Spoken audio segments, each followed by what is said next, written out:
రెడ్డి వివరణ ఇచ్చారు. 3 సార్లు ఎంపీగా చేశారని, ప్రస్తుతం సిట్టింగ్ ఎంపీగా ఉన్నానని తెలిపారు. తాను ఎలాంటి స్కామ్ చేయలేదని, ఇది ఒక అక్రమ కేసు అని ఎంపీ మిథున్ రెడ్డి అన్నారు.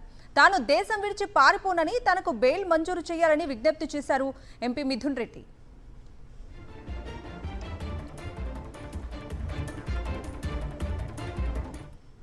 తాను ఎలాంటి స్కామ్ చేయలేదని న్యాయమూర్తి ఎదుట ఎంపీ మిథున్ రెడ్డి వివరణ ఇచ్చారు. 3 సార్లు ఎంపీగా చేశానని, ప్రస్తుతం సిట్టింగ్ ఎంపీగా ఉన్నానని తెలిపారు ఆయన. తాను ఎలాంటి స్కామ్ చేయలేదని, ఇది ఒక అక్రమ కేసు అని ఎంపీ మిథున్ రెడ్డి అన్నారు. తాను దేశం విడిచి పారిపోనని, తనకు బెయిల్ మంజూరు చేయాలని విజ్ఞప్తి చేశారు ఎంపీ మిథున్ రెడ్డి.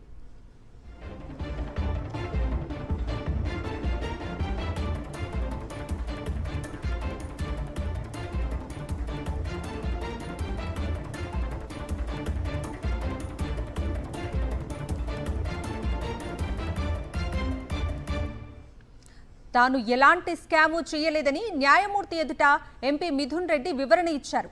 3 సార్లు ఎంపీగా చేశానని, ప్రస్తుతం సిట్టింగ్ ఎంపీగా ఉన్నానని తెలిపారు. తాను ఎలాంటి స్కామ్ చేయలేదని, ఇది ఒక అక్రమ కేసు అని ఎంపీ మిథున్ రెడ్డి అన్నారు. తాను దేశం విడిచి పారిపోనని, తనకు బెయిల్ మంజూరు చేయాలని విజ్ఞప్తి చేశారు ఎంపీ మిథున్ రెడ్డి. ఇదే అంశానికి సంబంధించి పూర్తి అప్డేట్స్ మా ప్రతినిధి లోకేష్ అడిగి తెలుసుకుందాం. లోకేష్,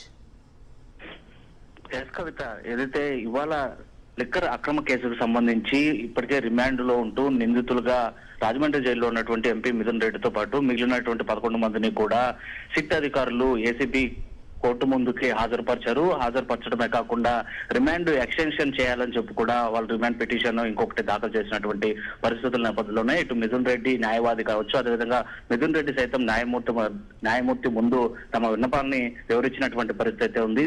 అయితే మిథున్ రెడ్డి న్యాయమూర్తి ముందు మాట్లాడుతూ కూడా తాను 3 సార్లు ఎంపీగా పనిచేసినటువంటి అనుభవం ఉంది, సిట్టింగ్ ఎంపీగా ప్రస్తుతం కూడా కొనసాగుతున్నాను, ఇటు పార్లమెంట్ లో కూడా తమ వ్యాఖ్యలను వినిపించాల్సినటువంటి పరిస్థితి ఉంటుంది. ఎంపీ హోదాలో తాను తన పైన మోపినటువంటి ఈ కేసు పూర్తిగా అక్రమమైనటువంటి కేసు, తాను ఎలాంటి స్కామ్ చేయలేదు, అక్రమమైనటువంటి కేసులో తనని నిందితుడిగా చేర్చారని చెప్పి చెప్పడమే కాకుండా తనకి వెంటనే బెయిల్ మంజూరు చేయాలని చెప్పి కూడా న్యాయమూర్తిని ఎంపీ మిథున్ రెడ్డి కోరినటువంటి పరిస్థితి అయితే ఉంది. బెయిల్ మంజూరు చేసినంత మాత్రాన తానేమి విదేశాలకు పారిపోనని, దేశంలోనే ఉంటానని, తన ఎంపీగా కొనసాగుతున్నటువంటి నేపథ్యంలోనే ప్రజాస్వామ్యబద్ధంగా కూడా తాను పార్లమెంట్ కూడా హాజరవలసినటువంటి పరిస్థితి ఉంటుంది, ప్రజాసేవ చేసుకోవాల్సినటువంటి పరిస్థితి ఉంటుంది. కాబట్టి ఖచ్చితంగా ఈ అక్రమ కేసులో తనకి బెయిల్ మంజూరు చేయమని చెప్పి కూడా న్యాయమూర్తికి ఎంపీ మిథున్ రెడ్డి విన్నపము తెలియజేశారు. అయితే న్యాయమూర్తి దానిపై స్పందిస్తూ కూడా కొద్దిసేపటి తర్వాత మాట్లాడతానని చెప్పడంతో కూడా, అదేవిధంగా మిగిలిన తరపు అంటే ఇటు చెవిరెడ్డి కావచ్చు, అదేవిధంగా ధనంజయ రెడ్డి కావచ్చు, కృష్ణమోహన్ రెడ్డికి సంబంధించినటువంటి న్యాయమూర్తులు కూడా రిమాండ్ ఎక్స్టెన్షన్ పైన అభ్యంతరాలు